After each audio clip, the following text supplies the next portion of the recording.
चलो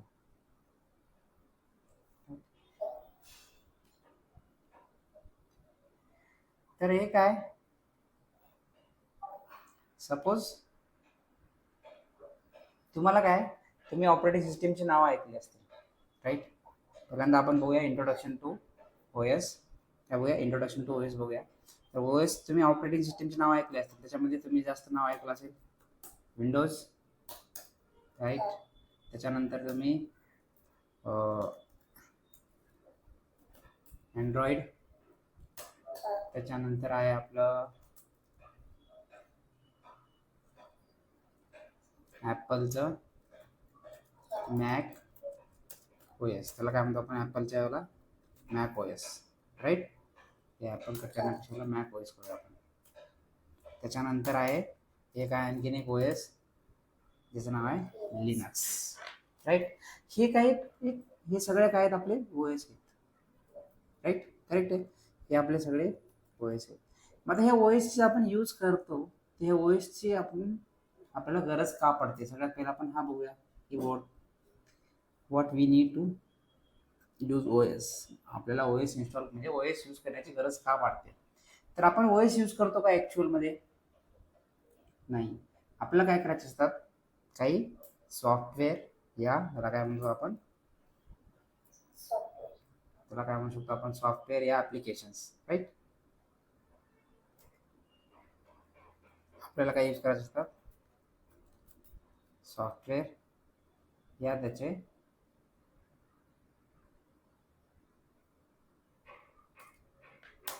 आपण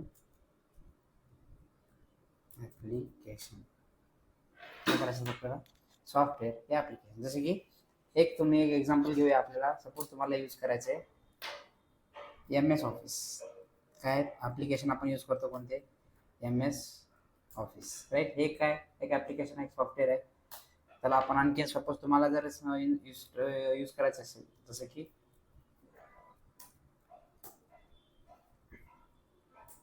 व्हॉट्सॲप, काय व्हॉट्सॲप, जसं की तुम्हाला यूज करायचं आहे स्काईप, टीम्स. तर आपल्याला काय करायचं असतात, आपल्याला यूज करायचे असतात. आपण एक युजर आहे, हे ॲप्लिकेशन कोण यूज करणार आहे, युजर, जे आपण आहे. आपल्याला यूज करायचे असतात काही ॲप्लिकेशन्स, काही सॉफ्टवेअर. त्याच्यामुळे आपल्याला काय करायचे असतात, हे ॲप्लिकेशन आपण यूज करतात. हे ॲप्लिकेशन इन्स्टॉल करण्यासाठी आपल्याला काय लागते, एक गोष्ट लागते, ती म्हणजे कोणती, आपल्याला एक हार्डवेअर लागेल. त्या हार्डवेअरमध्येच आपण हे सगळे ॲप्लिकेशन इन्स्टॉल करू शकतो, करेक्ट आहे. पण हे जे तुमचं हार्डवेअर आहे, या हार्डवेअरवर तुम्ही डायरेक्टली हे ॲप्लिकेशन कधी इन्स्टॉल करू शकता का, नाही करू शकता का. इथं तुमच्या ॲप्लिकेशन ह्याला इन्स्टॉल करायचं असतील तुम्हाला, या तुमच्या हार्डवेअरवर, तुम्ही डायरेक्टली तुमच्या हार्डवेअरवर हे ॲप्लिकेशन इन्स्टॉल करू शकत नाही. तर आपल्याला काय करायचं असतं, या हार्डवेअरमध्ये अगोदर कोणत्या तुम्ही बघा, तुमचं लॅपटॉप घ्या. त्या लॅपटॉप तुम्ही आणल्याच्या नंतर जेव्हा ओपन फर्स्ट टाइम जेव्हा तुमचा लॅपटॉप येईल, त्याच्यामध्ये कोणती ओ एस वगैरे इन्स्टॉल केलेली नसेल, तर तुम्हाला काय करावं लागेल, पहिल्यांदा त्याच्यामध्ये एक ओ एस इन्स्टॉल करावं लागेल, करेक्ट आहे. ती ओ एस इन्स्टॉल केल्याशिवाय तुम्ही ते लॅपटॉप यूज करू शकता का, नाही, यूजच करू नाही शकत तुम्ही. मग तुम्हाला सगळ्यात पहिलं आधी तुमच्या लॅपटॉपमध्ये एक ओ एस टाकावं लागेल. ही ओ एस तुम्ही जोपर्यंत टाकणार नाही, तोपर्यंत तुम्ही याला काय करू शकणार नाही, यूज करू शकणार नाही त्या तुमच्या लॅपटॉपला. म्हणजे काय, तुमच्या लॅपटॉप म्हणजे तुमचं जे काही हार्डवेअर असेल, त्या हार्डवेअरवर एक आपल्याला ओ एसची काय असते, ओ एस इन्स्टॉल करायचं असतं. त्या ओ एसवर आपण काय करतो, हे सगळे आपले ॲप्लिकेशन इन्स्टॉल करतो. जसं की अँड्रॉइड आहे, एक एक्झाम्पल अँड्रॉइड आहे. अँड्रॉइड मोबाईल आल्या त्याच्यामध्ये बाय डिफॉल्ट आता काय, अँड्रॉइड ते ओ एस अपडेट करून देतात. मग तुम्ही काय करता, त्याच्यामध्ये व्हॉट्सअप इन्स्टॉल करता आणि व्हॉट्सअप काय करता, यूज करायला चालू करता, करेक्ट आहे.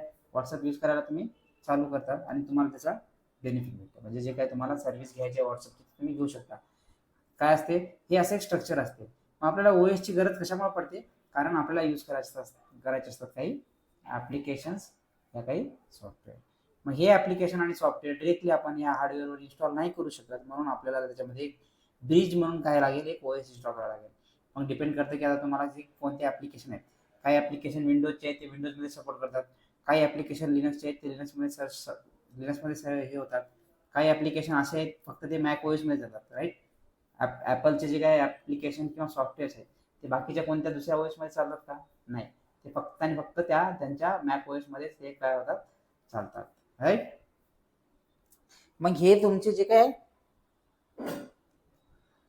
तुम्हाला हे जे काही तुमचे OS आहे, ह्या OS मध्ये तुम्ही विंडोज ऐकलेली आहे, अँड्रॉइड ऐकलेली आहे, मॅक OS ऐकलेली आहे, लिनक्स ऐकलेले असेल कधी पण म्हणजे कुठेतरी, पण त्याला यूज कसं करायचं हे आपल्याला नाही माहिती आहे. काय त्याला यूज कसं करायचं हे नाही माहिती आहे.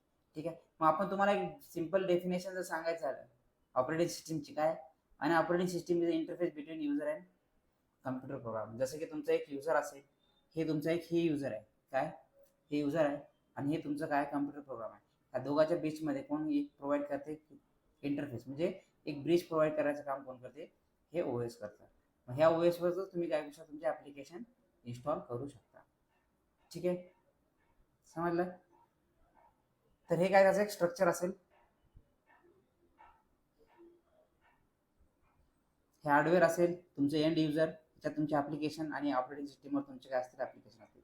हे हार्डवेअर तुम्हाला ऑपरेटिंग सिस्टीम, ॲप्लिकेशन आणि एंड युजर असं काय असेल त्याचं एक स्ट्रक्चर असेल तुमच्या ऑपरेटिंग सिस्टीमचं. ठीक आहे. तर त्याच्यानंतर समजलं हे इथपर्यंत. ठीक आहे. नेक्स्ट असेल आर्किटेक्चर ऑफ OS. काय एक आर्किटेक्चर ऑफ OS. आता आर्किटेक्चर ऑफ OS म्हणजे काय, की हे जे OS आहे, हे OS आणि हे ॲप्लिकेशन्स आणि हे कसे एकमेकांसोबत काय करतात, एक्झिक्यूट करतात किंवा रन करतात, आपण ते बघूया. ठीक आहे. तर चलो, सपोज हे आहे माझं एक हार्डवेअर.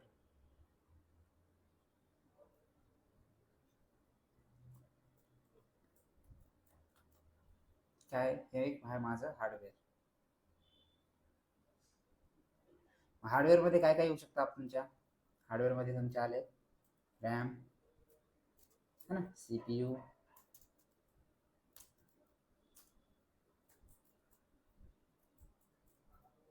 मदरबोर्ड, त्याच्यानंतर याच्यामध्ये HDD. काय तुमचे हे हार्डवेअरचे काही त्याचे पार्ट्स, काही त्याला आपण कंपोनंट्स म्हणू शकतो. हे हार्डवेअर आहे. मग आपल्याला या हार्डवेअरवर काय करावं लागतं, आपल्याला इन्स्टॉल करायचं असते एक OS. काय करायचं असते आपल्याला, इन्स्टॉल करायचं असते एक OS. मी याच्यामध्ये काय केलंय, OS इन्स्टॉल करतो.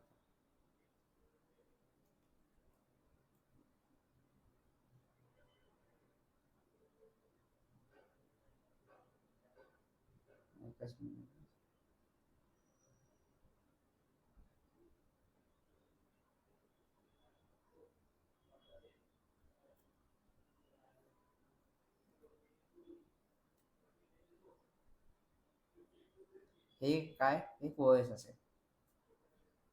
मग ह्या OS मध्ये काय असतात, तसे 2-3 लेअर असतात. काय असतात, 1-2 लेअर असतात. त्याच्यामध्ये एक म्हणतात एक असते कर्नेल, काय असते कर्नल, आणि एक असतं SHELL. शेल. काय एक कर्नल, एक आहे शेल.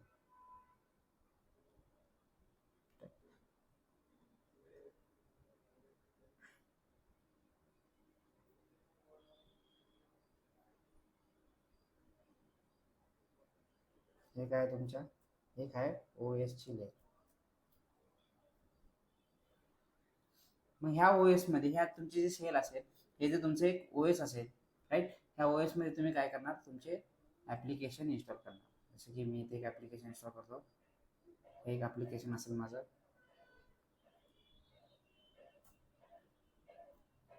एक ॲप्लिकेशन असेल, एक ॲप्लिकेशन असेल, राईट. सपोज हे माझं आहे एक नोटपॅड.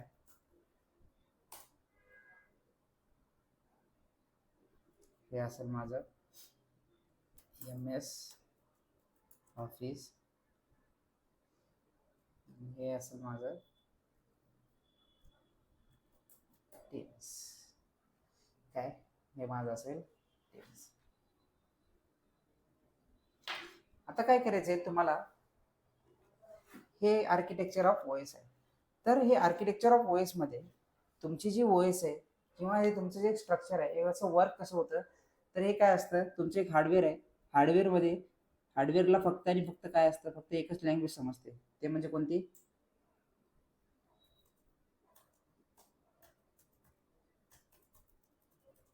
100110100 ह्याला कोणती लँग्वेज म्हणतो आपण? Binary language. कोणती लँग्वेज म्हणतो आपण याला? Binary language. ही एकच ही लँग्वेज काय करते तुमच्या ह्या हार्डवेअरला समजतं, राईट. आणि हे जे तुमचे ऍप्लिकेशन्स आहेत, हे ऍप्लिकेशन कोणत्या ह्याच्यामध्ये बनलेले असतात? एका पर्टिक्युलर प्रोग्रामिंग लँग्वेज मध्ये बनतात. कशामध्ये बनतात तुमचे? प्रोग्रामिंग लँग्वेज मध्ये.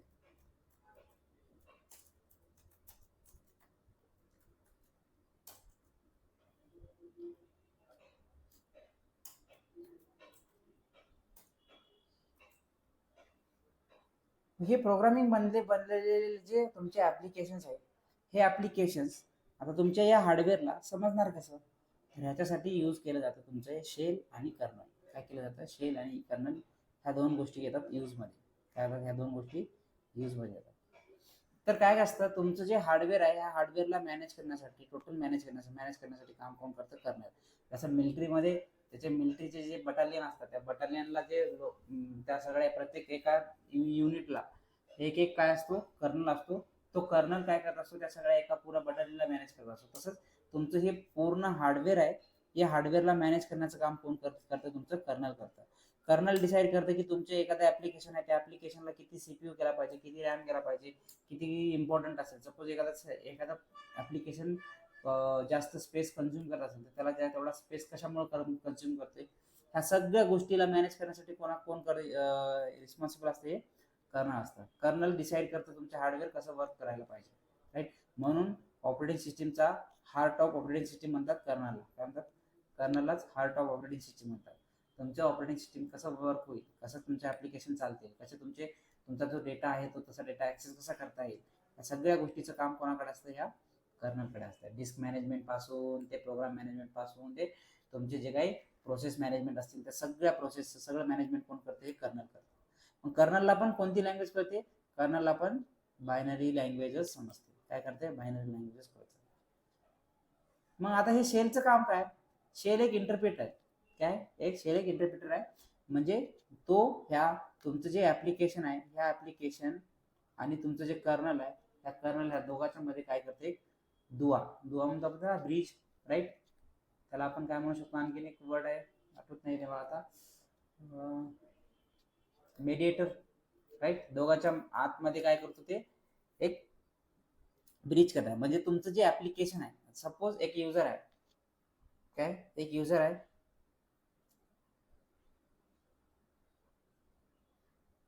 हा एक युजर आहे.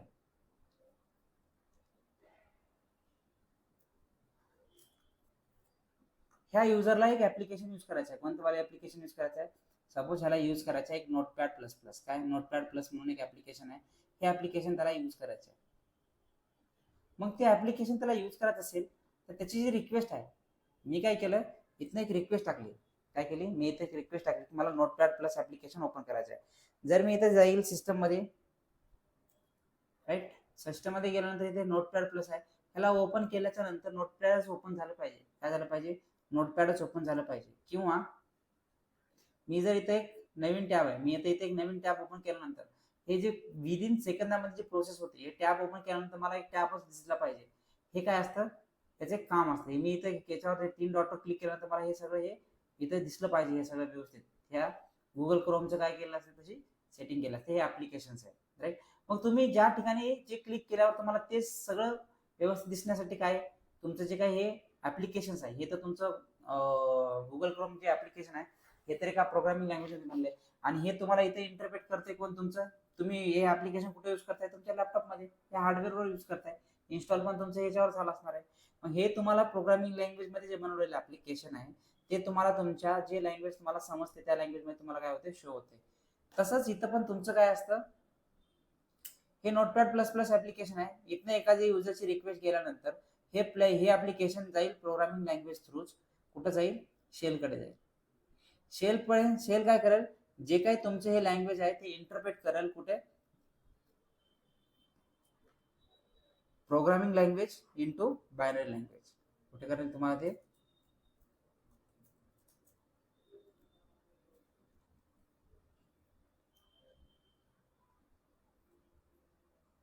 Programming language into binary language.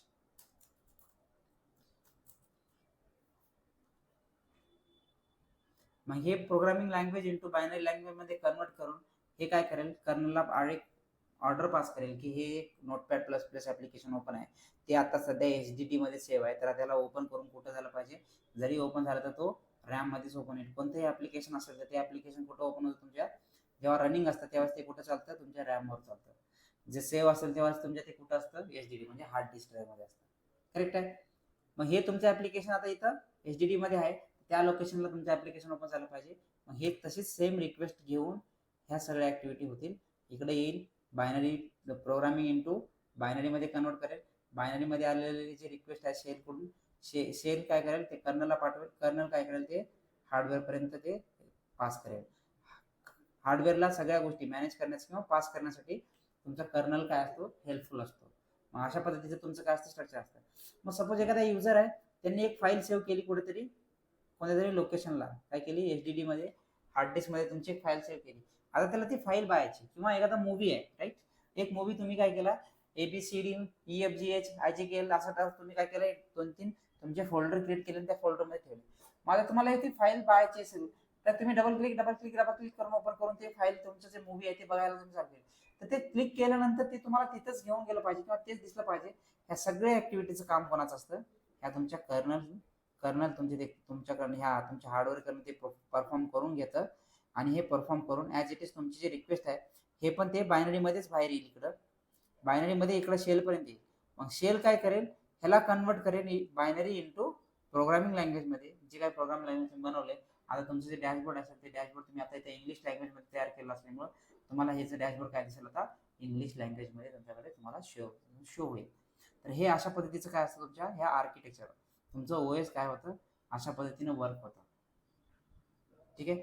Same इकडे येणार प्रोग्रामिंग बायनरी मध्येच येणार, इथं पण बायनरी मध्ये सॉल्व्ह करणार, ते बायनरी मधून इथं पण बायनरी मध्येच येणार, आणि बायनरी पासून इथं इकडे ज्यावेळेस जाईल ते इथं आल्यानंतर बायनरी मध्ये राहील. पण ज्यावेळेस ते चेंज होईल त्यावेळेस ते काय होईल, मग इकडं बायनरी इंटू प्रोग्रामिंग काय होईल, तुमचं बायनरी इंटू प्रोग्रामिंग ह्या ह्याच्यामध्ये तुमचे सगळं सेव्ह होईल.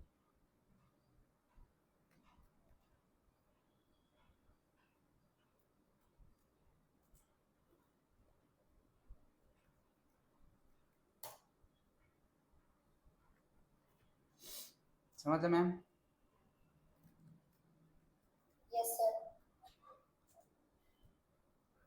तर हे आहे आर्किटेक्चर ऑफ OS. त्याला काय म्हणतो आपण, आर्किटेक्चर ऑफ OS. तर हे आता जे सांगितल्याप्रमाणे कर्नल काय करतं, मग इस्टॅब्लिश कम्युनिकेशन बिटवीन हार्डवेअर आणि सॉफ्टवेअर. तर हे तुमचं हार्डवेअर आहे, काय हे तुमचं हार्डवेअर आहे, आणि हे तुमचे काय सॉफ्टवेअर्स आहेत, काय तुमचे हे सॉफ्टवेअर्स आहेत, राईट. त्या सॉफ्टवेअरमध्ये कम्युनिकेशन करण्यासाठी कोण हेल्प करतं, तुमचं कर्नल. कारण कर्नलच आधी येईल ना, की ह्याला पास करेल ऑर्डर, की हे तुम्हाला HDD मधनं ऍप्लिकेशन ओपन करायचं आणि ते रॅमवरती काय झालं पाहिजे, ते रॅमवर चाललं पाहिजे. ते कम्युनिकेशन कोणामध्ये करतं, तुमच्या हार्डवेअर आणि सॉफ्टवेअर हे ऍप्लिकेशन असतील, हे कर्नल असेल, आणि हे CPU RAM hard disk, right, हे तुमचे हार्डवेअर आहे. ह्याच्यामध्ये कम्युनिकेशन करण्याचं काम कोण करतं, तुमच्या कर्नल. कर्नलचे काम काय असतील, प्रोसेस मॅनेजमेंट करणे, डिव्हाइस मॅनेजमेंट करणे, मेमरी मॅनेजमेंट करणे, जसं सांगितलं मी. एखादा CPU एखादी प्रोसेस असेल ते जास्त CPU घेत असेल, तर CPUचं कसं युटिलाइज करायचं आहे. एखादा डिव्हाइस हार्डवेअर आहे त्याच्यामध्ये ते प्रॉपर व्यवस्थित होत नाहीये, राईट, हार्ड डिस्क व्यवस्थित चालत नाहीये, हे तुम्हाला डिव्हाइस वगैरे मॅनेजमेंट करायचं, स्पेस वगैरे भरला असेल, स्पेस इन्क्रीज डिक्रीज करण्यासाठी पण तुम्हाला हेल्प करण्यासाठी कर्नल हेल्प करतं. मेमरी मॅनेजमेंट, रॅम, हे सगळ्या गोष्टी कोणाचं काम आहे, ह्या तुमच्या कर्नलचं. शेलचं काय, shell is a interface to kernel that takes command from user and execute them. युजरकडनं येणार, युजरकडनं काय, मी मोबाईल ओपन केल्याच्या नंतर मला काय करायचं, व्हॉट्सअपला मी क्लिक केलं, व्हॉट्सअपला ओपन केल्याच्या नंतर व्हॉट्सअपमध्ये तुमचं जे काही व्हॉट्सअप जसं बनलेलं आहे, ज्या लँग्वेजमध्ये क्रिएट करून जे तुम्हाला, ज्या तुमच्या आता सध्या तुमच्या स्क्रीनवर जी विजिबल लँग्वेज आहे त्या लँग्वेजमध्ये तुम्हाला शो करून देण्यासाठी तुमच्या हार्डवेअरला ते तसा परफॉर्म करण्यासाठी कोण हेल्प करतं, तुमचे हे शेल काय करतात, शेल इंटरप्रेट करतात, राईट. मग तसं तुम्ही यूज करू शकता. युटिलिटीज म्हणजे प्रोग्राम कोण जे आपण डायरेक्टली युजर जे यूज करणार आहेत आपण ते. ठीक आहे, हे झालं आपलं बेसिक ओएसचं इंट्रोडक्शन आणि ओएसचं आर्किटेक्चर. त्याच्यानंतर आहे टाईप ऑफ ओएस. काय नेक्स्ट असेल टाईप ऑफ ओएस. आता टाईप ऑफ ओएस म्हणजे काय की ओएसचे काही टाईप्स आहेत. काय ओएसचे काही टाईप्स आहेत तिथे majorly there are 3 types of OS majorly आता सध्या. पण एक सर्व्हर ओएस आहे, एक डेस्कटॉप ओएस आहे आणि एक मोबाईल ओएस आहे. काय असेल server OS, mobile OS, desktop OS. तुम्ही हे दोन बघितलेत राईट. तुम्हाला माहिती पण आहे डेस्कटॉप ओएस काय असते, मोबाईल ओएस काय असते. म्हणजे जसं की अँड्रॉइड एक मोबाईल ओएस आहे आपली, डेस्कटॉप ओएस जे आता आपण लॅपटॉपमध्ये यूज करतोय विंडोज वगैरे है ना.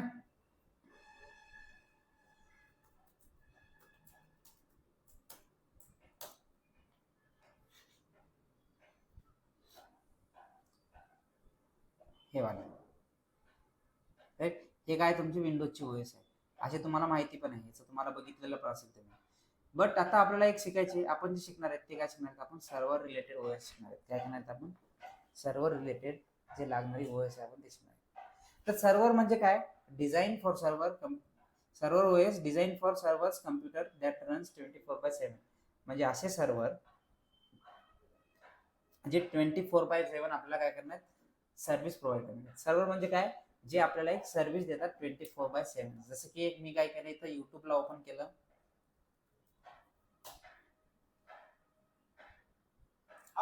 जसंही मी हा युट्यूब ओपन केलं तर हे युट्यूब ओपन केल्याच्या नंतर मला हा जे माझ्या लॅपटॉपमध्ये हा एक व्हिडिओ प्ले होत झाला राईट. हा जो व्हिडिओ आहे हा व्हिडिओ माझ्या लॅपटॉपमध्ये आहे का सेव्ह नाही. हा कुठे आहे युट्यूब आहे, त्या युट्यूबच्या सर्व्हरवर तो व्हिडिओ काय केला त्यांनी स्टोअर करून ठेवलेला आहे. मी काय केलं डायरेक्टली गेलो आणि मला एक व्हिडिओ पाहायचा होता तर मी व्हिडिओ सिलेक्ट केला आणि तो व्हिडिओ मी पाहायला सुरुवात केली राईट. मला काय भेटलं डायरेक्टली त्याचं जी सर्व्हिस आहे ती सर्व्हिस मला काय भेटली त्याची यूज करायला भेटली. मग हे जे तुमचं जे सर्व्हर आहे आता युट्यूबचं तुम्हाला काय करायचं कोणताही युजर प्रत्येक युजरचे वेगवेगळे डिमांड्स त्याच्यानुसार त्यांना ते व्हिडिओ ते पाहायचे असतील ते काय करतील ते व्हिडिओ सर्च करतील. मला काय करायचं आता एखादा मूवी पाहायचा युट्यूबला जाऊन मी सर्च केला मला लगेच तो मूवी तिथे युट्यूबला अवेलेबल असेल तर लगेच मला भेटेल आणि मी पाहायला सुरुवात करेल. मला काय करते युट्यूब सर्व्हिस प्रोव्हाइड करते. मग हे 24/7 सर्व्हिस प्रोव्हाइड करण्यासाठी ह्या सर्व्हरचं एक कॉन्फिगरेशन केलेलं असणार आहे ऑब्व्हियसली तेवढ्या लेवलचं स्ट्रॉंग लेवलचं. कधीच ते सर्व्हर तुमचं डाऊन नाही जाणार राईट. तुम्ही कधी युट्यूबला ओपन करा युट्यूब केल्याच्या नंतर तुम्हाला काही ते एरर वगैरे तर मोस्ट प्रोबेबली येणारच नाहीत जास्त. कारण तुम्हाला जे मूवी येतं सपोज मला एक मूवी सर्च करायचं मी बघायला तिकडे गेलो मला ते भेटलं लगेच. मला एक व्हिडिओ पाहायचा होता मी पाहिला मला लगेच भेटला. म्हणजे काय करते युट्यूब तुमच्या गरजेनुसार तुम्हाला काय करताय तुम्ही सर्व्हिस घेताय युट्यूबची. पण ह्याच्यासाठी तुम्ही कॉस्ट पण पे करताय तुमचं इंटरनेट कनेक्शन राईट. इंटरनेटसाठी तुम्ही रिचार्ज केलेला असणार आहे. ते इंटरनेटचा रिचार्ज केलेला असल्यामुळे तुम्हाला काय करायचं तुम्ही त्याच्यासाठी पे पण केलेला आहे तेवढं. मग तुम्हाला त्याचा ऍक्सेस पण तितकंच फास्ट भेटलाय. मग तुम्ही जर सपोज तुम्हाला जर एक युट्यूब तुम्ही जेव्हा सर्व्हिस यूज करायला गेला आणि युट्यूबची सर्व्हिस तुम्हाला त्यावेळेस चालली नाही व्यवस्थित राईट व्यवस्थित चालली नाही मग तुम्ही पुन्हा युट्यूबकडे जाल का नाही जाणार राईट. जसे की तुम्ही एका हॉटेलमध्ये गेल्याच्या नंतर तुम्ही तिथं लंच करायला गेल्यानंतर तिथं त्या हॉटेलमध्ये गेल्यानंतर तुम्हाला असं जाणवलं की हॉटेल तर खूप चांगलं आहे. नाव तर तुम्ही खूप ऐकलंय युट्यूबचं पण नाव तुम्ही खूप ऐकलंय पण युट्यूब काय करते आता तेवढं सर्व्हिस क्विक नाही देते. मग तुम्ही युट्यूबकडे नाही जाणार. जसं की हॉटेलमध्ये तुम्ही हॉटेलचं नाव भरपूर ऐकलंय पण हॉटेलमध्ये गेल्यानंतर तुम्हाला असं निदर्शनास आलं की तुमची जी काही सर्व्हिस आहे त्या हॉटेलमध्ये लोकांची ती सर्व्हिस चांगली नाहीये. मग तुम्ही पुन्हा नेक्स्ट टाइम तिथे जाल का ऑब्व्हियसली तिथं नाही जाणार राईट.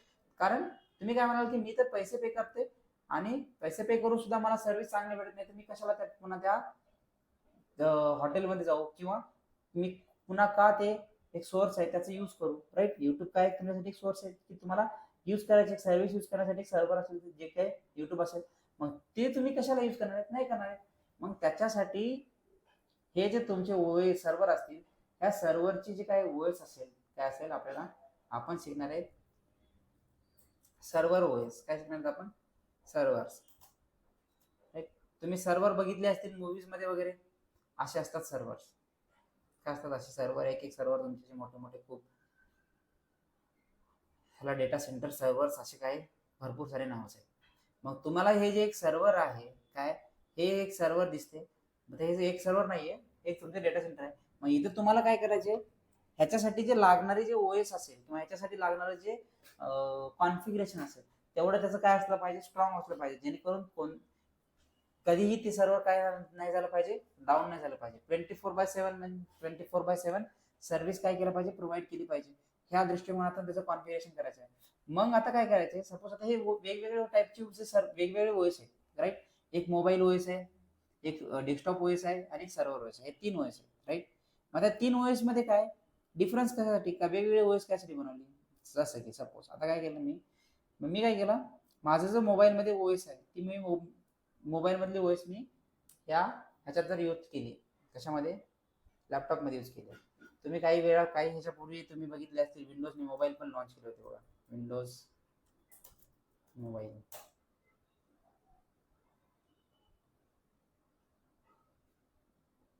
राईट. असे विंडोजने एक मोबाईल लॉन्च केला होता, राईट. आताच आपण थोड्या वेळापूर्वी बघितलं की विंडोजची काय, विंडोज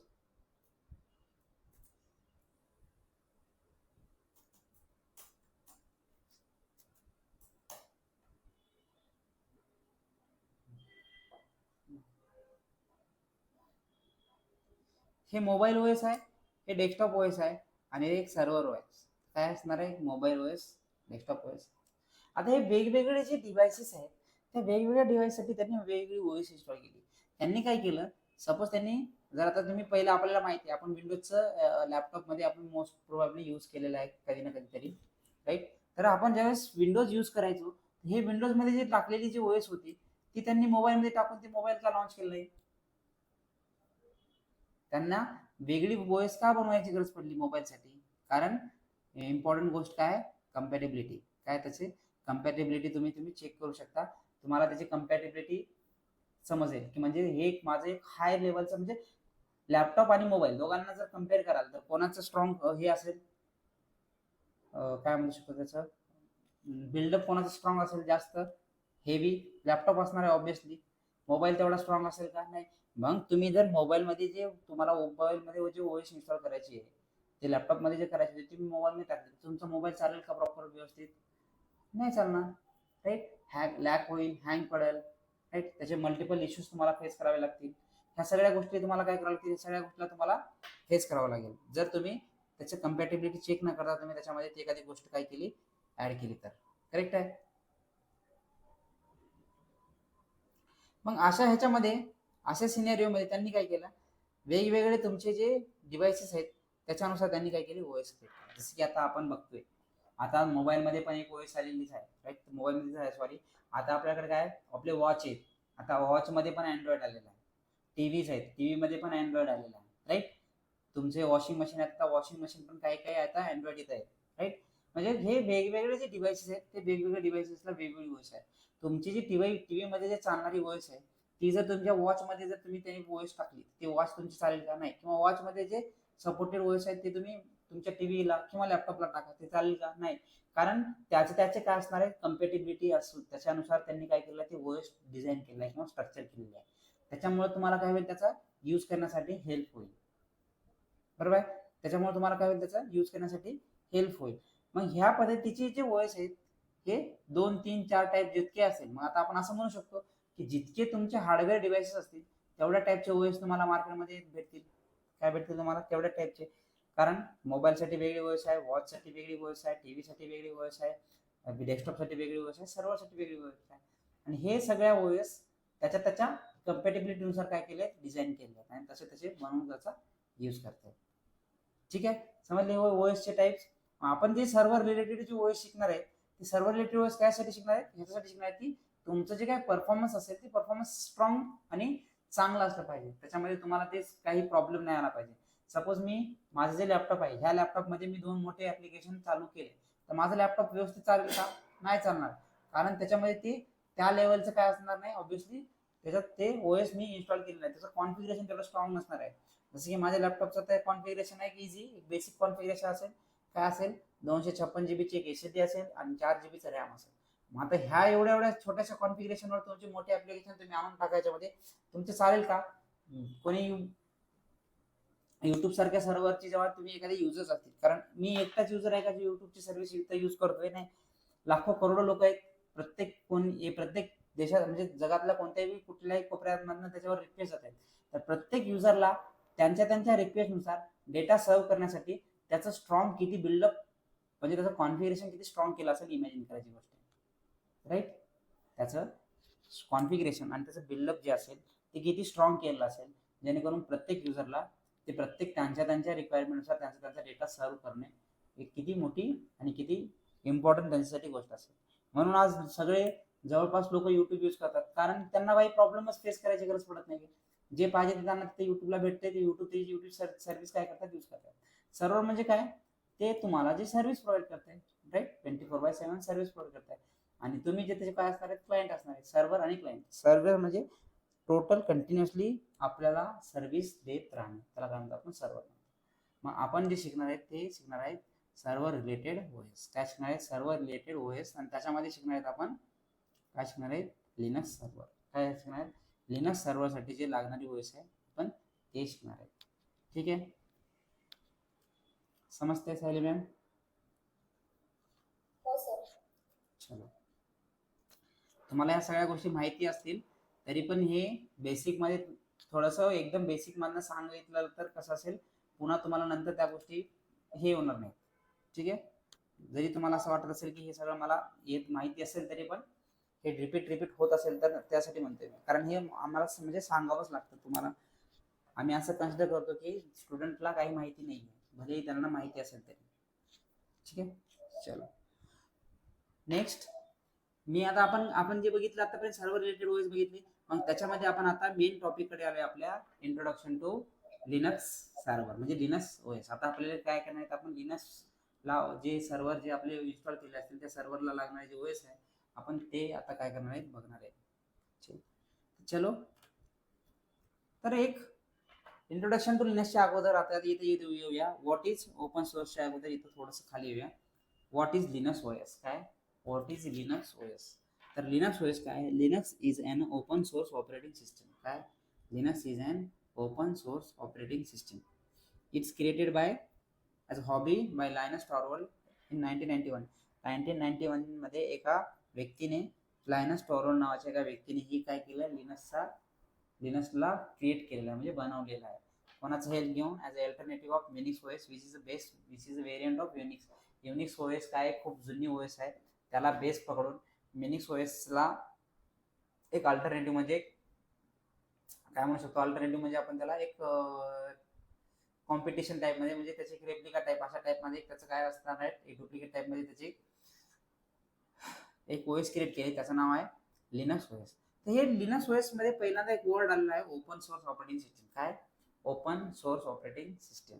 तर ओपन सोर्स ऑपरेटिंग सिस्टम म्हणजे काय, तर हे बघूया इथं ओपन सोर्स. इथं काय, ओपन सोर्स सॉफ्टवेअर.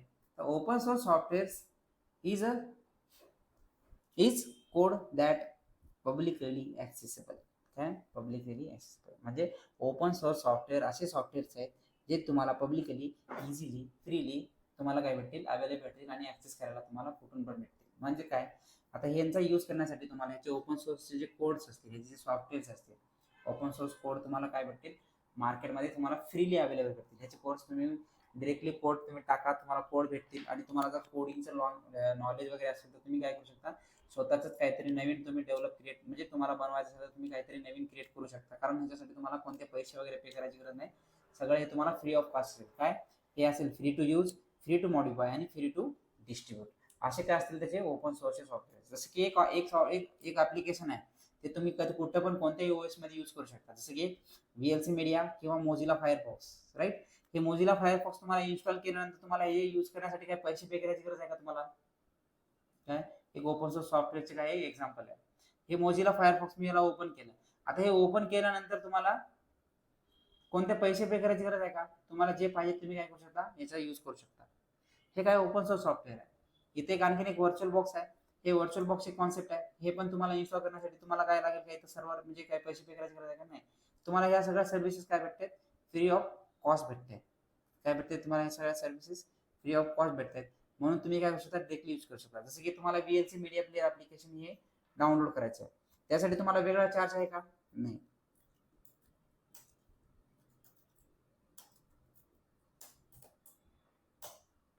इथे या, डाउनलोड करायला आणि त्याला डाउनलोडला क्लिक करा की तुमचं डाउनलोडिंग काय होईल, इथं चालू होऊन जाईल. याला क्लिक केलं की काय होईल, याला क्लिक केलं की तुमचं काय होईल, डाउनलोडिंग इथं सुरुवात होईल. मग हे काय तुमचे कोणत्याही ओएस मध्ये चालेल.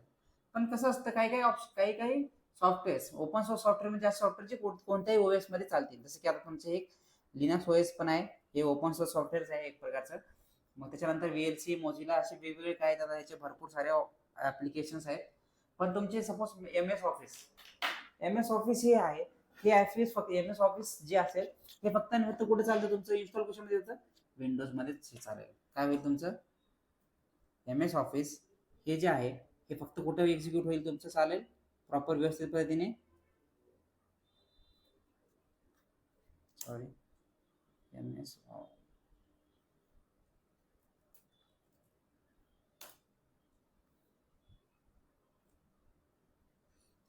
हे फक्त आणि फक्त तुमच्या विंडोज मध्ये चालेल. तुम्ही ह्याला तुम्ही ह्या एम एस ऑफिसच्या ऍप्लिकेशनला ना तुम्ही लिनक्स मध्ये चालू शकता का, लिनक्स मध्ये, सॉरी लिनक्स मध्ये ऍपलच्या ओएस मध्ये चालू शकता का, मॅक ओएस मध्ये, किंवा मॅक ओएसचे जे काही ऍप्लिकेशन आहे ते तुम्ही बाकीच्या दुसऱ्या ओएस मध्ये तुम्ही चालू शकता का त्यांचे, राईट, आय स्टोअर वगैरे नाही, कारण ते त्यांच्या ओएस साठी बनलेले ऍप्लिकेशन्स आहेत. काय त्यांच्या ओएस साठी बनवलेले ते ऍप्लिकेशन्स आहेत. म्हणून त्याला काय म्हणतो आपण, ओपन सोर्स सॉफ्टवेअर किंवा ओपन सोर्स ऍप्लिकेशन. सॉफ्टवेअर म्हणजे काय, याच्यामध्ये लिनक्सच्या लँग्वेजमध्ये म्हणतात ऍप्लिकेशन म्हणजे सॉफ्टवेअर. समजलं. तर लिनक्स, मग तुम्हाला कोणी विचारलं तर लिनक्स काय, Linux is an open source operating system. It is based on Unix. काय, it is based on Unix. आणि who is created, Linus Torvald in 1991,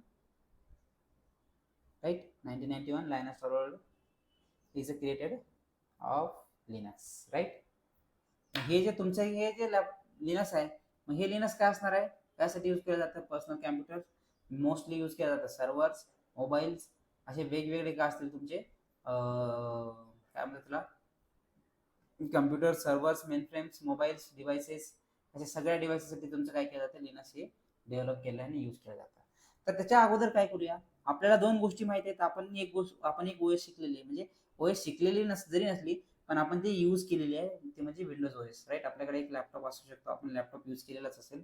तर प्रत्येकाने लहानपणापासून एक छोटा मोठा तरी लॅपटॉप आपण यूज केलेला असतो, पीसी, लॅपटॉप, जे काही असेल ते. त्याच्यामध्ये काय असतं, बाय डिफॉल्ट विंडोज असतो. म्हणून आपल्याला काय असतं, सगळ्या गोष्टी विंडोजला, भले आपल्याला त्याला 100% नाही यूज करता असेल तर आपण त्याला नॉर्मली यूज करू शकतो. यूज करून आपल्याला त्याची यूज करायची आपल्याला त्याची सवय असते. काय असते त्याची, एक सवय असते.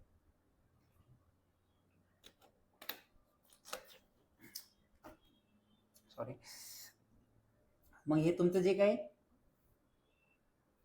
विंडोज आहे त्याच्यामध्ये तुम्हाला विंडोजचा यूज करायचं माहिती आहे, राईट. पण आता विंडोज यूज करते वेळेस कंपनीमध्ये जे सर्व्हर असतील ते विंडोजचे सर्व्हर का नाही आहेत, लिनक्सचे सर्व्हर का असतील, जास्तीत जास्त प्रमाणामध्ये लिनक्सचे सर्व्हर का असतात, तर त्याचं बी रिझन आहे त्याच्या पाठीमागे. असं नाही की विंडोजचे सर्व्हर नाहीत, विंडोज पण यूज होतं, पण ॲज कम्पेरेटिव्ह जेवढे आता मार्केटमध्ये जे लिनक्सचे जितके सर्व्हर आहेत त्याच्या कम्पॅरेटिव्हली तुमचे विंडोजचे सर्व्हर कुठेच नाही आहेत. काय, कुठेच नाही आहेत.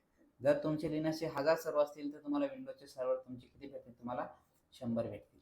म्हणजे एवढा तुमचा रेशो कमी आहे आता विंडोजच्या सर्व्हरचा, राईट. एखाद्या कंपनीमध्ये 10,000 सर्व्हर असतील तर तुमचे 100 सर्व्हर असू शकतात विंडोजचे, राईट. 100-200 जास्तीत जास्त अशा पद्धतीने त्याचा रेशो आहे. म्हणजे कम्पॅरेटिव्हली तुम्ही आज मोस्ट प्रोबॅबली सगळे ऑर्गनायझेशन काय करतायत, लिनक्सचे सर्व्हर यूज करतायत. काय करतायत, लिनक्सचे सर्व्हर सगळे यूज करतायत. मग आता हे लिनक्सचे सर्व्हर यूज का करतायत, त्याच्या पाठीमागचं रिझन काय, त्याच्यामध्ये आपण काय करूया, त्याच्या दोघांचा डिफरन्स बघूया की इथं का गरज नाही, जास्तीत जास्त लोक का यूज करतायत विंडोजला न करता लिनक्सला काय करतायत. तर आपण काय करूया, डिफरन्स बघूया विंडोजचा लिनक्स. तर सगळ्यात इम्पॉर्टंट डिफरन्स आहे, लिनक्स एक काय ओपन सोर्स ऑपरेटिंग सिस्टम आहे. काय, कोणी कोणी लिनक्सला कर्नल पण म्हणतं, Linux is an kernel, Linux is a kernel, कोणी Linux is an open source operating system, Linux is an operating system. दोन्ही पण जरी म्हणलं तरी चालेल, कोणी कर्नल म्हणतं, कोणी ऑपरेटिंग सिस्टम म्हणतं, दोन्ही पण म्हणलं तरीही चालेल, काही चुकीचं नाही आहे, ठीक आहे. तर हे ओपन सोर्स ऑपरेटिंग सिस्टम आहे लिनक्स. आणि विंडोज काय, क्लोज सोर्स ऑपरेटिंग सिस्टम आहे. क्लोज सोर्स म्हणजे काय, तुमचे हे ऍप्लिकेशन्स असतील विंडोजचे, तुम्हाला बाकीकडे तुम्हाला भेटणार नाही. तुम्ही जाऊन सर्च करा, आता विंडोज आहे, मला इथे MS ऑफिस डाउनलोड करायचं आहे, काय करायचं आहे, मी करतो MS ऑफिस डाउनलोडला क्लिक केलं, तर हे तुमच्या गिटचं मायक्रोसॉफ्टला तुम्ही जा, इथं घ्या. तुम्हाला इथं काय करावं लागेल, तुमचं एक अकाउंट बनवावं लागेल. अकाउंट बनवावं लागेल, सबस्क्रिप्शन घ्यावं लागेल आणि तुम्हाला इन्स्टॉल करून यूज करावं लागेल. म्हणजे काय, ह्याच्यासाठी तुमचे जे ऍप्लिकेशन हे जे MS ऑफिस आहे, हे MS ऑफिस तुम्हाला फ्रीली आणि कुठे भेटेल का? नाही, नाही भेटणार. नेक्स्ट इम्पॉर्टंट गोष्ट आहे, फ्री ऑफ कॉस्ट आहे तुमचं लिनक्स. लिनक्स तुम्हाला काय करायचे, यूज करण्यासाठी तुम्हाला कोणताच पैसे पे करायचे नाही. जसं की मला एक लिनक्स एक हे आहे, हे पण लिनक्सच आहे.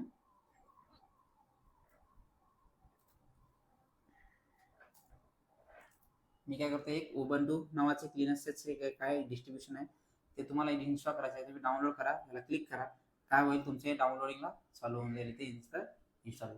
यासाठी तुम्हाला कोणतं पे करायची गरज आहे का? ना तुमचं कुठे अकाउंट बनवायची गरज आहे का? नाही. इथं पण तुम्हाला काय करावं लागेल, अकाउंट बनवावं लागेल, हे करावं लागेल, त्याच्यामध्ये तुम्हाला पैसे पे करावे लागतील, सबस्क्रिप्शन घ्यावं लागेल, ह्या सगळ्या गोष्टीचं काय करावं लागेल, तुम्हाला करावं लागेल, म्हणजे कॉन्फिगरेशन करावं लागेल तुमचं सगळं. त्याच्यामध्ये इन्फॉर्म तुमचे डेटा वगैरे सगळं फिल केल्याच्या नंतर तुम्ही काय करू शकता, तुमचं विंडोज इन्स्टॉल करू शकता त्याच्यामध्ये. राईट, मायक्रोसॉफ्टमध्ये MS ऑफिस यूज करू शकता तुमच्या विंडोजमध्ये. ह्या सगळ्या प्रोसेस तुम्हाला काय करावं लागतील, फॉलो करावं लागतील. हे आहे फ्री ऑफ कॉस्ट आणि नॉट फ्री. नॉट फ्री म्हणजे काय, विंडोज तुम्हाला यूज करण्यासाठी तुम्हाला सांगितलं, मी डाउनलोड केलं, तुम्ही काहीतरी पायरेटेड वगैरे यूज करून तुम्ही डाउनलोड केलं आणि यूज करायचे, त्यावेळेस तुम्हाला तिथं यूज करायला नाही भेटणार. तिथं तुम्ही म्हणाल की सर आम्ही तर पायरेटेड म्हणजे यूज करतायत मोस्ट ऑफ दी, आणि हे पायरेटेड फक्त आणि फक्त इंडियासाठीच अलाव केलेलं आहे, कारण लोक त्याच्याशी यूज टू झाले पाहिजे आणि त्यांची सर्व्हिस यूज केली पाहिजे, म्हणून त्यांनी ते काय केलं आहे, पायरेटेड त्यांचं ठेवलेलं आहे. काय केलं आहे, पायरेटेड त्यांनी ठेवलेलं आहे. ठीक आहे. चलो, सपोज आता मी काय केलं, विंडोज इन्स्टॉल करते वेळेस मी काय केलं की चला, मला पैशाचं कंपनीसाठी काय पैसा वगैरे जास्त इम्पॉर्टंट नसतो, ते काय करतील, एका वेळेसला पैसा पण पे करतील, सबस्क्रिप्शन घेऊन पण यूज करतील. पण तुम्ही कंपनीमध्ये पायरेटेड व्हर्जन यूज नाही करू शकत. तुम्हाला डायरेक्टली मेल येईल, मेल आल्याच्या नंतर तुम्हाला त्याची इन्फॉर्मेशन म्हणजे हे येईल की तुम्ही पायरेटेड यूज करताय, तुम्हाला हे आमचं एक पायरेटेड व्हर्जन आहे, तुम्ही यूज करू नका, इट इज नॉट लिगल, हे इलिगल आहे, असं तुम्हाला एक छोटासा मेल येईल. मग त्याच्यानंतर तुम्हाला सांगतील ते समजून की तुम्ही आमचं व्हर्जन यूज करा, पायरेटेड यूज न करता क्रॅक व्हर्जन यूज करा, तुम्ही आमचं जे काय असेल ते तुम्हाला सांगतील. राईट, तुमच्यावर लिगली ऍक्शन न घेता. बट त्यांनी चला सपोज पैसे परचेस करून पण जरी घेतले, त्याच्यानंतर येतं त्याच्यासाठी मोर सिक्युरिटी. काय येतं तुमचं, more security and less security in.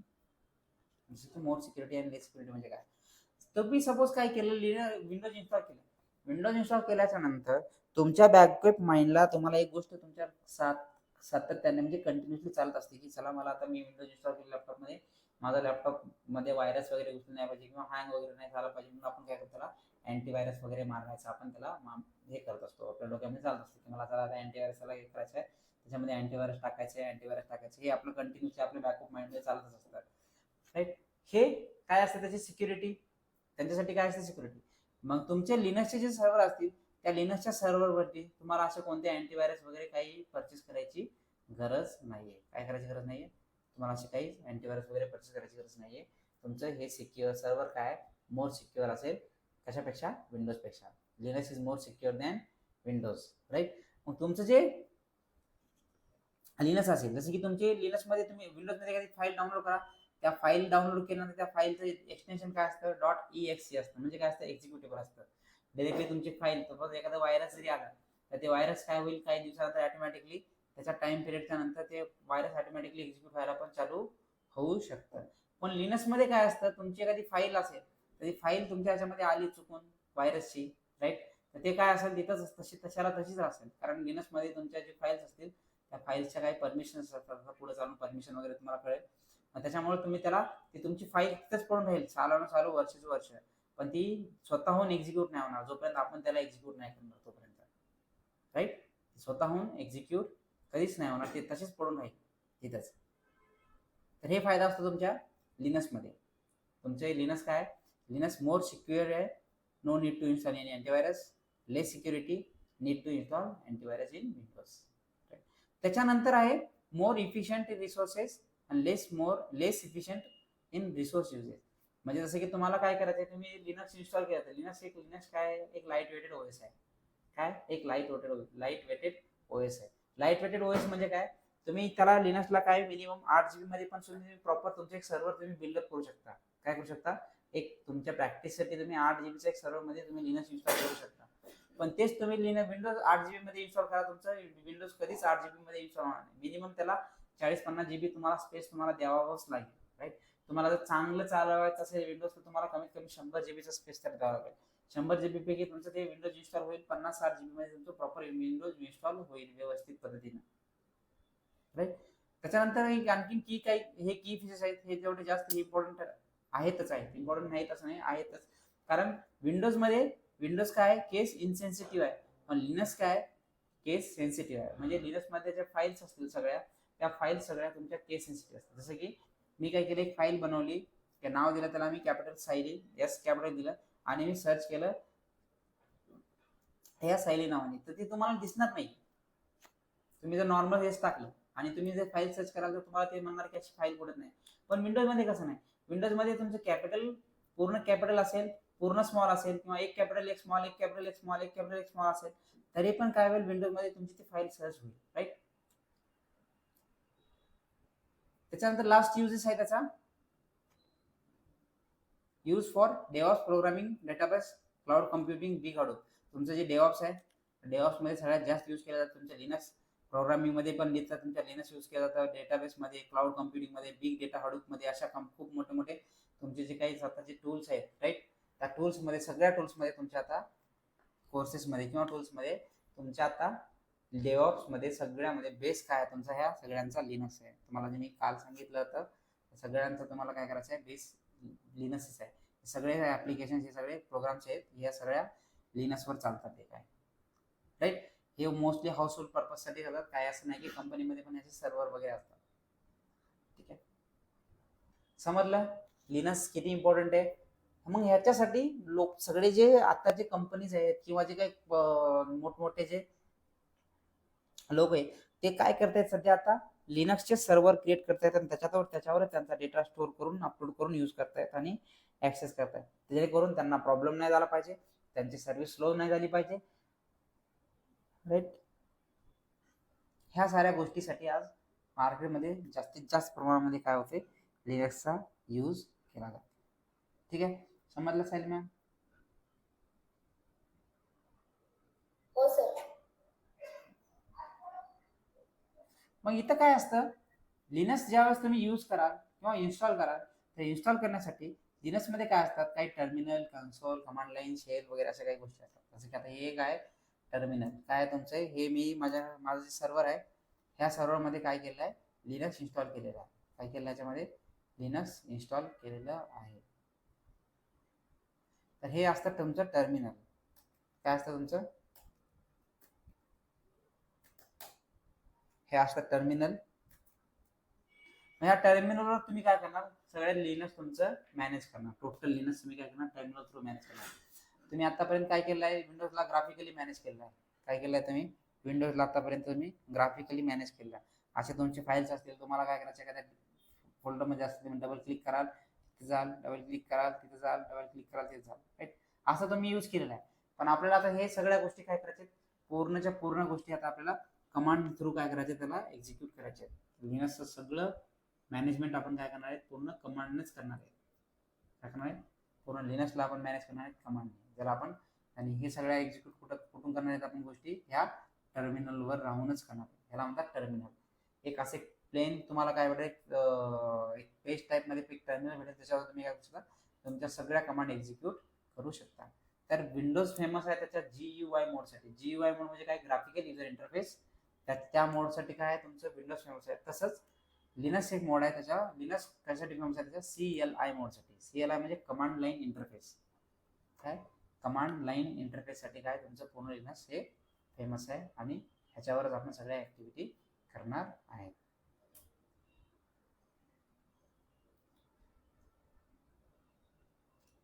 मग त्याच्यानंतर आहेत लिनक्सचे काही डिस्ट्रीब्युशन्स. काय, लिनक्सचे काही डिस्ट्रीब्युशन्स आहेत. डिस्ट्रीब्युशन म्हणजे काय, त्याचे सब पार्ट काय असतात, सब पार्ट. सपोज डिस्ट्रीब्युशन म्हणजे काय, आता सपोज आता तुमचं एक आईस्क्रीमचं एक्झाम्पल घेऊया, म्हणजे तुम्हाला आणखी व्यवस्थित समजेल. एक आईस्क्रीम, काही वर्षापूर्वी आईस्क्रीम फक्त तुम्हाला एक व्हाईट कलर मध्ये आईस्क्रीम भेटायचा, म्हणजे एक नॉर्मल फ्लेवर, बेसिक फ्लेवर मध्ये तुम्हाला लिनक्स आता ते पहिलं आईस्क्रीम भेटायचा. पण आताच्या कंडिशनला, आताच्या जनरेशन मध्ये, आताच्या ह्या पिरियडमध्ये तुम्हाला तुमचे जे आईस्क्रीम्स असतील, तुम्ही आता आईस्क्रीमच्या ह्याच्यावर जर गेलो तुम्ही शॉपला, तर तुम्हाला काय भेटते, वेगवेगळ्या टाईपच्या वेगवेगळ्या व्हरायटीजच्या तुम्हाला काय भेटते त्याच्यात आईस्क्रीम भेटतील. जसं की तुम्हाला भेटेल chocolate, vanilla, right, butterscotch, blueberry, blackberry, अशा टाईप काही काही वेगवेगळ्या कितीतरी टाईपचे काय त्याचे आता त्याच्यामध्ये काय आले, त्याचे त्याचे व्हेरियंट झाले आहेत, राईट, त्याचे फ्लेवर्स आले आहेत. मग हे सगळे फ्लेवर्स काय लोकांच्या गरजेनुसार काय केले त्यांनी बनवत गेले. कोणाही काही लोकांना हे आवडेल, ते आवडेल, ते आवडेल, असं आवडेल, तसं आवडेल, म्हणून त्यांनी काय केलं त्याच्यामध्ये फ्लेवर्स ऍड करायला केलेले आहेत. तसंच लिनक्सचे पण मार्केटमध्ये काय डिस्ट्रीब्युशन आहेत. डिस्ट्रीब्युशन म्हणजे वेगवेगळे टाईप्स आहेत, वेगवेगळ्या टाईपचे लिनक्स आहेत. सिंगल एकच टाईपचा लिनक्स आहे का आता नाही. जसं आईस्क्रीम व्हॅनिला पण आहे आणि व्हाईट आईस्क्रीम बटरस्कॉच पण आहे. तसंच लिनक्स आहे, लिनक्समध्ये पण त्याचे वेगवेगळे फ्लेवर्स आहेत. कशामुळे, कारण लिनक्सचे डिस्ट्रीब्युशन, लिनक्स काय एक ओपन सोर्स ऑपरेटिंग सिस्टम असल्यामुळे, फ्री ऑफ कॉस्ट असल्यामुळे डिस्ट्रीब्युशन काय त्याचे distribution is made from the Linux kernel and collection of the software. जे तुमचे डिस्ट्रीब्युशन असतील हे काय असतील तुमच्या लिनक्सचे आहेत, आणि हे बेसिक लिनक्सला पकडून त्यांनी काय केलं, लोकांनी आपापल्या इच्छेनुसार आपापल्या नॉलेजचा यूज करून आपापल्या गरजेनुसार त्यांनी काय केले, लिनक्सचे वेगवेगळे डिस्ट्रीब्युशन क्रिएट केले. आज ऑलमोस्ट 1000च्या आसपास आज लिनक्सचे डिस्ट्रीब्युशन एक्झिस्ट करतात मार्केटमध्ये. काय करतात, एक्झिस्ट करतात. आणि ते लोक काय करतात त्याच्यामधून आता कोणी त्यांच्या हिशोबाने त्यांनी काय करतात, त्याची सर्व्हिस देण्यासाठी ते पैसे पे करून ते सर्व्हिस घेत आहेत. ठीक आहे. मग free and community manage distribution आहेत.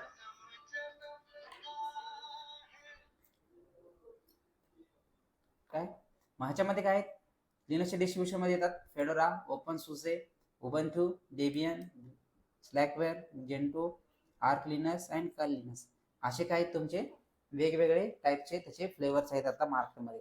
तर तुम्ही काली लिनक्स हे जे ओएस आहे, हे पण एक आहे, हे सगळे ओएसच आहेत. हे काली लिनक्स ओएस काय आहे, तुमची जे हॅकर जे लोक असतात, ते हॅकर लोक जास्तीत जास्त प्रमाणामध्ये काली लिनक्स ओएस यूज करतात, राईट. उबंटू पण ओएस यूज केले जाते. असे वेगवेगळे काय त्याला हे ओएस असतील. माझ्या लॅपटॉपमध्ये आता इन्स्टॉल केलेलं आहे लिनक्समध्ये उबंटू इन्स्टॉल केलेला आहे. काय केलेलं आहे माझ्या लॅपटॉपमध्ये, हे जे आता तुम्हाला दाखवलं मी टर्मिनल, हे उबंटू ओएस आहे. काय हे उबंटू ओएस आहे. मग पॉप्युलरली कमर्शियल बेस्ड तुमचे जे काही डिस्ट्रीब्युशन आहेत त्याच्यामध्ये Red Hat Linux, open SUSE Linux आणि ओरॅकल लिनक्स, हे काय 3 मेन आता जास्तीत जास्त कमर्शियली पॉप्युलर चे 3 ओएस आहेत. त्याच्यामध्ये आपण बनवणार आहेत रेड हॅट लिनक्स. काय बनवणार आहेत आपण, रेड हॅट एंटरप्राइज लिनक्सचा आपण यूज करून त्याला यूज करणार आहे. समजलं? हो सर. तर हे आहे आपलं पूर्ण बेसिकचं एक इंट्रोडक्शन झालं. हे असं असेल तुमचं एक बेसिक, हे फक्त एक लिनक्स झालं. आता ह्याच्यामध्ये तुम्हाला AWSचं पण एक क्विकमध्ये 5 मिनिटामध्ये तुम्हाला रिझन थोडंच सांगतो मी, म्हणजे तुम्हाला एक आयडिया येऊ जाईल की AWS काय है ना.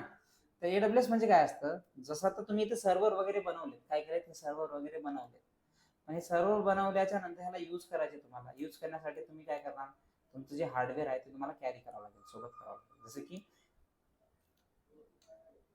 तुमचे एक तुम्हाला काय करायचं, सपोज आता एक्झाम्पल कोणतं घेऊया आपण, हा तुम्ही मेमरी कार्ड वगैरे बघितलं असेल, राईट. मेमरी कार्ड मध्ये तुम्ही काय करायचं, पहिलं पूर्वी लोक मेमरी कार्ड यूज करायचे सॉंग्स वगैरे स्टोअर करण्यासाठी, डेटा, व्हिडिओज, मूवीज वगैरे स्टोअर करण्यासाठी काय करायचे, ते मेमरी कार्ड यूज करायचे.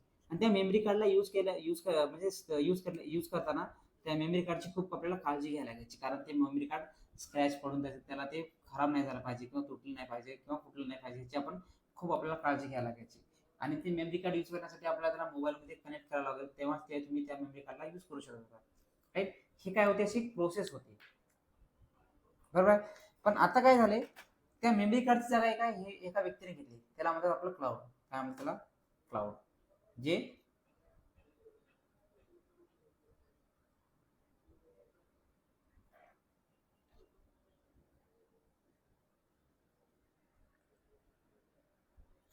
काय करते तुम्हाला, गुगल क्लाउड काय करते तुम्हाला आता 15 GB चा डेटा स्पेस काय करते, फ्री ऑफ कॉस्ट प्रोव्हाइड करते. तुम्ही एक जीमेल बनवा, तुम्हाला 15 GB चा डेटा येतो. आता हे जे तुमचा डेटा आहे, हा डेटा तुम्ही काय करू शकताय, डिरेक्टली अपलोड करू शकता क्लाउड. काय करू शकता, डायरेक्टली अपलोड करू शकता. इथं तुम्हाला कोणत्या लॅपटॉप सोबत कनेक्ट करायची गरज नाही. पण ह्याला ऍक्सेस करण्यासाठी एका गोष्टीची गरज आहे, ती म्हणजे कोणती गोष्ट आहे? ह्याला कोणत्या गोष्टीची गरज आहे ऍक्सेस करण्यासाठी? एक गोष्ट,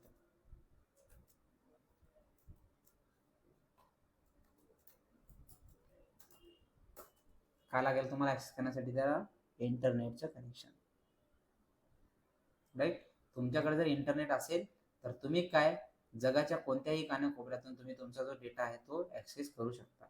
पण तुमचं जे हार्डवेअर होतं पहिलं, जी मेमरी होती, त्या मेमरीला तुम्हाला कधी ना कधी त्याला काय करावं लागायचं? प्रत्येक वेळेस तुम्हाला त्याचा ऍक्सेस घेण्यासाठी तुम्हाला त्याच्यासोबत एखाद्या हार्डवेअर सोबत त्याला कनेक्ट करायला लागायचं, तरच तुम्ही त्या मेमरी कार्डचा यूज तुम्हाला होत होता.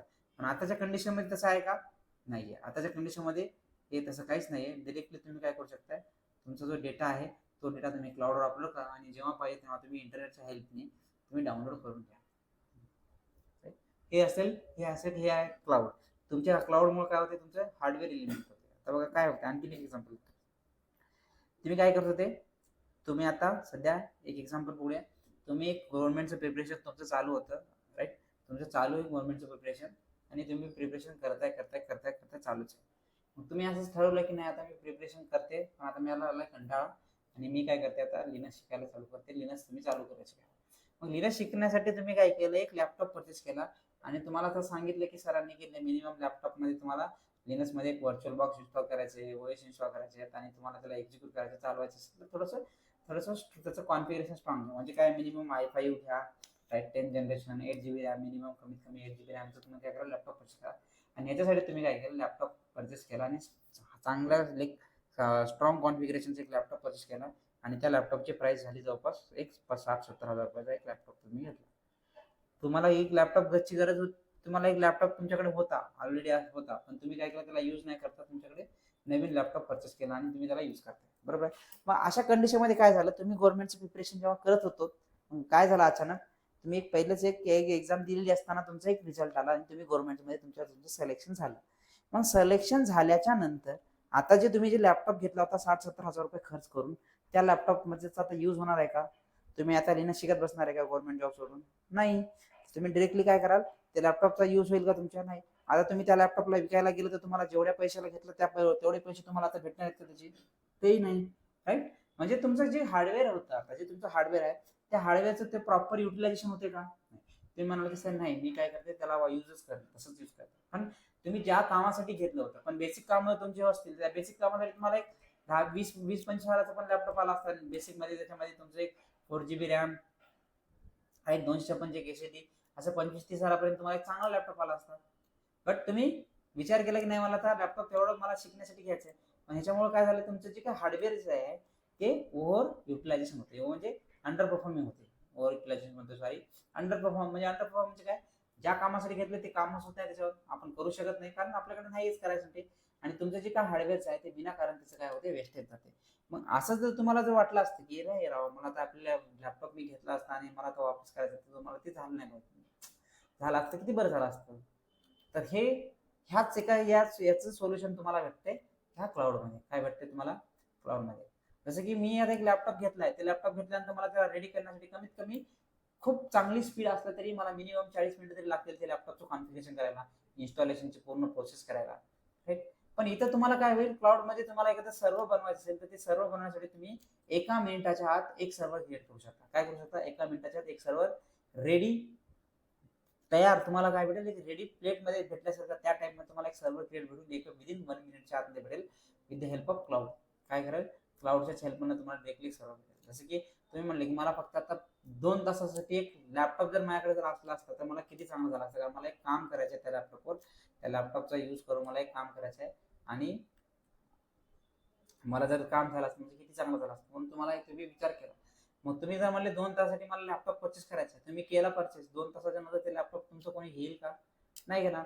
इथं तसं नाही. तुम्हाला काय करायचंय? 2 तास यूज करायचे, 2 तास यूज करा, त्या 2 तासाचेच पैसे द्या आणि 2 तासाचे पैसे देऊन तुम्ही काय करा?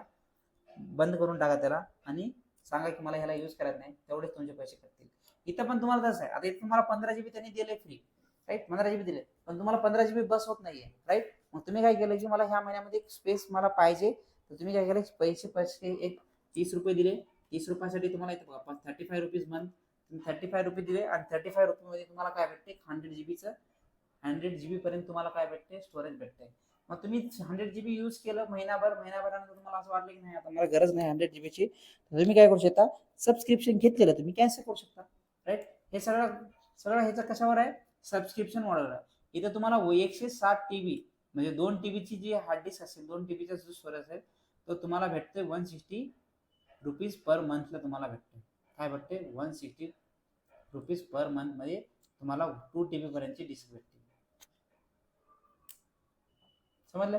म्हणजे ह्याच्यानं काय होते, तुमचं जे काही हार्डवेअर असेल ह्या हार्डवेअरचं पूर्ण इन्व्हेस्ट होते आणि तुमचं जे काही काम असेल ते काम तुमचं इझिली आणि कमी वेळामध्ये पण तुम्ही काय करू शकता, क्रिएट करू शकता with the help of AWS. आता याच्यामध्ये क्लाउडमध्ये पण भरपूर सारे कंपनीज आहेत. क्लाउडमध्ये काय भरपूर साऱ्या कंपनी जसं की मायक्रोसॉफ्टचं आहे मायक्रोसॉफ्ट ॲझूर क्लाउड, त्याच्यानंतर गुगलचं आहे GCP गुगल क्लाउड प्लॅटफॉर्म, त्याच्यानंतर आहे अमेझॉन वेब सर्व्हर, त्यानंतर AWS. राईट. अमेझॉनचं काय AWS Amazon web server, Alibaba. Right. आणि अजून असे भरपूर सारे कंपनीज आहेत. त्या भरपूर साऱ्या कंपन्या काय करतात, आता क्लाउड प्रोव्हाइड करतात आणि त्यांचं ते क्लाउड यूज करून घेऊ शकता. तुम्हाला एक क्लाउडवर सर्व्हर बनवायचं असेल तर तुम्हाला एक सर्व्हर पण दाखवू शकतो. आहे का ओपन केलेलं नाही, एकच मिनिट. तर इथं काय करू शकता, तुम्ही डिरेक्टली एक सर्व्हर पण बनवू शकता विदिन सेकंड. ह्याच्यामध्ये तुम्हाला काय करावं लागेल, स्वतःचं एक अकाउंट बनवावं लागेल. अकाउंट बनवून लॉग इन करून तुम्हाला इथं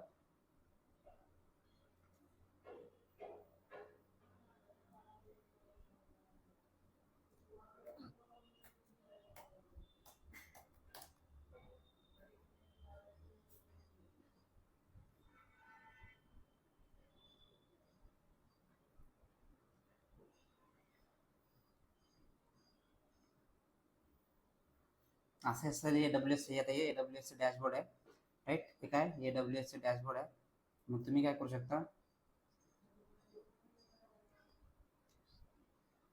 इथे सर्व वगैरे बनवण्यासाठी जेव्हा तुम्ही क्लाउड शिकाल तर तेव्हा तुम्हाला कळेल. आता मला एक सर्व बनवायचं आहे, तर बघा मी किती एका एका मिनिटाच्या आत एक सर्व क्रिएट करतो. आता इथं काय करते, हे क्लाउड काय करतं, मग वेगवेगळ्या गोष्टी वेगवेगळ्या ठिकाणाहून घेऊन एक सर्व तिथं क्लाउडवरच क्रिएट करतं आणि तिथंच क्लाउडवर क्रिएट करून तुम्हाला इथं सर्व रेडी टू यूज तयार करून देतं. इथं तुम्ही OS वगैरे सेट करू शकता. हे प्रत्येक गोष्टीचे एक टाईप आहे. किती मिनिटं तुम्हाला होते एक दाखवते मी. ठीक आहे. तुम्हाला सांगत नाही डिटेलमध्ये. ज्यावेळेस तुम्ही AWS कराल त्यावेळेस तुम्हाला ते डिटेल सांगेल की सर्व्हर आपण काय कसं केलं. झालं, एक सर्व्हर तुमचं रेडी झालं बनवून. किती वेळ लागला एक सर्व्हर बनवायला, तुम्ही आता लॅपटॉप आणला असतं फक्त त्याला फक्त ओपन करायला तुम्हाला तेवढा वेळ लागला असता. तेवढ्या वेळात तुमचं एक सर्व्हर इथं रेडी इथं बनवून रेडी झालंय. काय झालंय, हे बनवून रेडी झालेलं आहे सर्व्हर. या सर्व्हरचा तुम्हाला ॲक्सेस घ्यायचा असेल तर तुम्ही काय करू शकता, सर्व्हरचा याला यूज करायचं मला, मी आता याला यूज पण करू शकतो.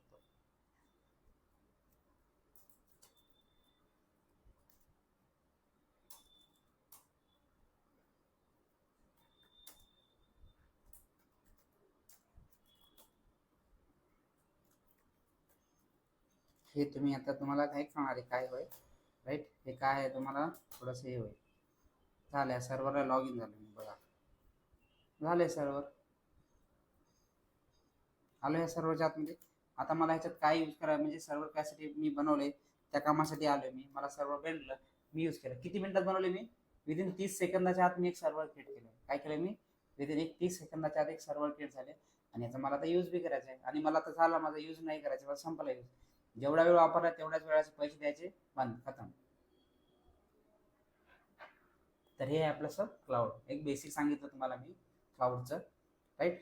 ज्यावेळेस तुम्ही क्लाउड कराल त्यावेळेस तुम्हाला आणखीन जास्त क्लाउडची खूप हे येईल, जास्त त्याचं माहिती तुम्हाला आणखीन समजेल.